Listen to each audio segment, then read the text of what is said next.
पत्नी के अलावा एक पराई स्त्री संग संबंध बनाना पाप नहीं। यमराज की इस कथा में है इसका उल्लेख। क्या अपनी पत्नी के अलावा किसी पराई स्त्री के साथ संबंध बनाने से पाप नहीं लगता है? चलिए जानते हैं इसी सवाल का जवाब एक कथा के माध्यम से। हिंदू धर्म में पति पत्नी के रिश्ते को एक पवित्र बंधन माना जाता है जिसकी अपनी मर्यादा होती है। पति पत्नी में से अगर कोई एक व्यक्ति भी इस मर्यादा को पार करता है तो उसे पाप लगता है। इसके अलावा स्वर्गलोक में मौजूद उसके पूर्वज भी उससे नाराज हो जाते हैं। शास्त्रों में बताया गया है कि शादीशुदा व्यक्ति को केवल अपनी पत्नी के साथ शारीरिक संबंध बनाने चाहिए। अगर व्यक्ति किसी पराई स्त्री के साथ संबंध बनाता है तो उसे पाप लगता है। लेकिन आज हम आपको शास्त्रों में बताई गई एक कथा के माध्यम से उस एक परिस्थिति के बारे में बताने जा रहे हैं जिसके अनुसार व्यक्ति अपनी पत्नी के अलावा भी केवल एक स्त्री से संबंध बना सकता है। इससे न तो उसे पाप लगेगा और न ही उसके पूर्वज उससे नाराज होंगे। क्या पराई स्त्री संग भी बना सकते हैं संबंध?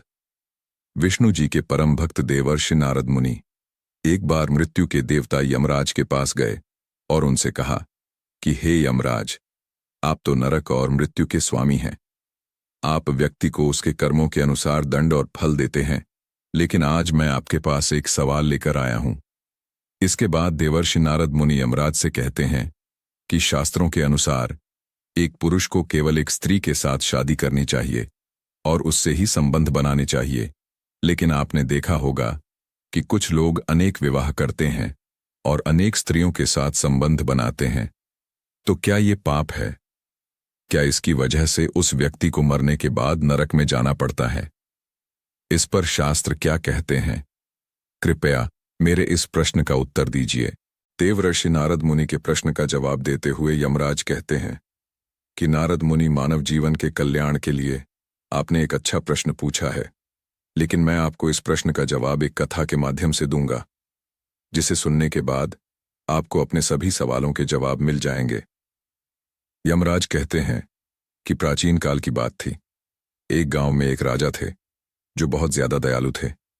वो अपनी प्रजा की हर एक छोटी से छोटी जरूरत का ख्याल रखते थे और उनकी प्रजा भी उनसे अत्यंत संतुष्ट रहती थी। राजा का विवाह भी हो गया था और उनकी पत्नी भी बहुत सुंदर थी। इसके अलावा उनका व्यवहार भी बहुत ज्यादा दयालु था। राजा रानी का जीवन अत्यंत सुखमय था, लेकिन उनको सिर्फ एक चीज का दुख रहता था कि उन्हें कोई संतान नहीं थी। राजा रानी और गांव की प्रजा को इस बात की चिंता था कि राजा के बाद उनके साम्राज्य को कौन संभालेगा।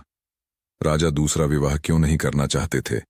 राजा रानी ने अनेक वैद्य से अलग अलग उपचार कराए थे। इसके अलावा व्रत, दान पुण्य, यज्ञ और संतान प्राप्ति के लिए कई उपाय भी किए थे, लेकिन उसके बाद भी उन्हें पुत्र की प्राप्ति नहीं हो रही थी। ऐसे में दुखी प्रजा ने राजा को सलाह दी कि उन्हें दूसरा विवाह कर लेना चाहिए ताकि उनका वंश आगे बढ़ सके और गांव को एक नया राजा मिल सके। लेकिन महाराज अपनी पत्नी से अत्यंत प्रेम करते थे, जिसके कारण उन्होंने दूसरा विवाह करने के लिए मना कर दिया। इसके अलावा उन्हें शास्त्रों का भी ज्ञान था जिसमें बताया गया था कि एक पुरुष को केवल एक विवाह ही करना चाहिए। शादीशुदा होते हुए किसी और स्त्री के साथ संबंध बनाने से पाप लगता है। जब महाराज नहीं माने तो तब प्रजा रानी के पास गई और उन्होंने उनसे निवेदन किया कि वह महाराज को समझाएं कि वो दूसरा विवाह कर लें, क्योंकि भविष्य में उनके साम्राज्य को एक राजा की जरूरत पड़ेगी। लेकिन राजा ने रानी की बात मानने से भी मना कर दिया। पूर्वज राजा से क्यों नाराज थे?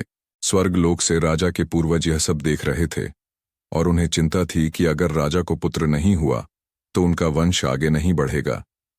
इसी भय के कारण सभी पूर्वज दुखी हो जाते हैं और एक दिन राजा के सपने में आते हैं।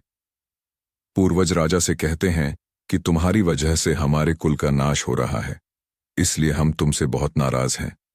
तब राजा कहते हैं कि ऐसा मैंने क्या पाप कर दिया जिसकी वजह से आपको दुख हो रहा है? कृपया मुझे बताएं। तब पूर्वज राजा से कहते हैं कि पुत्र हमारी मुक्ति का केवल एक ही उपाय है और वह है तुम्हारी संतान। जब तक तुम एक पुत्र को जन्म नहीं दोगे, हमारा क्रोध शांत नहीं होगा, क्योंकि हमारा संपूर्ण कुल नष्ट हो जाएगा। इसलिए हम तुमसे विनती करते हैं कि तुम दूसरा विवाह कर लो। लेकिन राजा अपने पूर्वजों की बात को भी इनकार कर देते हैं। यमराज ने राजा को क्या समझाया?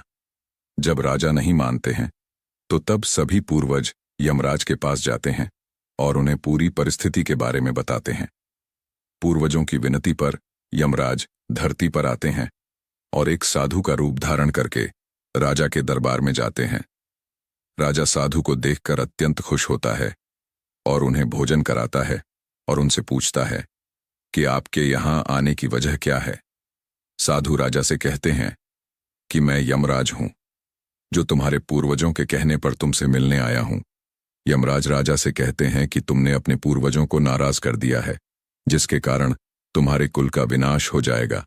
मरने के बाद तुम्हारी दुर्गति होगी और तुम्हारी आत्मा को मोक्ष की प्राप्ति भी नहीं होगी। तुम्हारी आत्मा जीवन भर यहां वहां भटकती रहेगी। तब राज यमराज से कहते हैं कि मैं विवश हूं, क्योंकि शास्त्रों में बताया गया कि एक व्यक्ति को केवल एक बार ही विवाह करना चाहिए और उसे अपनी पत्नी के अलावा किसी पराई स्त्री के साथ शारीरिक संबंध नहीं बनाने चाहिए। ये सब जानते हुए अगर मैं दूसरा विवाह करता हूं तो मुझे पाप लगेगा। पाप का भागी बनने से अच्छा है कि मैं जीवन भर पुत्रहीन होकर रहूं। क्या राजा यमराज की बात मान गए?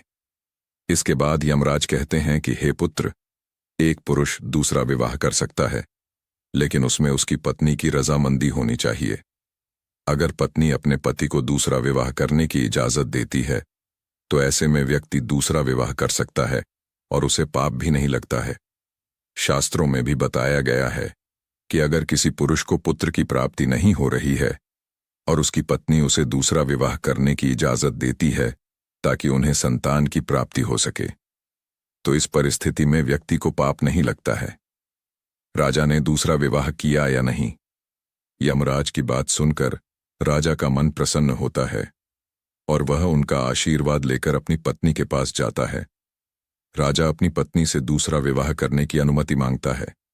जब रानी राजा को दूसरा विवाह करने की इजाजत दे देती है तो वह शीघ्र ही दूसरा विवाह कर लेते हैं, जिससे उन्हें पुत्र की प्राप्ति होती है। राजा के इस फैसले को देखकर रानी, प्रजा और स्वर्गलोक में मौजूद राजा के पूर्वज भी प्रसन्न हो जाते हैं और यमराज का धन्यवाद करते हैं। इस कथा के माध्यम से यमराज देवर्षि नारद मुनि को बताते हैं कि किस एक परिस्थिति में व्यक्ति दूसरा व्यवहार कर सकता है और उसे पाप भी नहीं लगता है। कहानी अच्छी लगी तो हमारा चैनल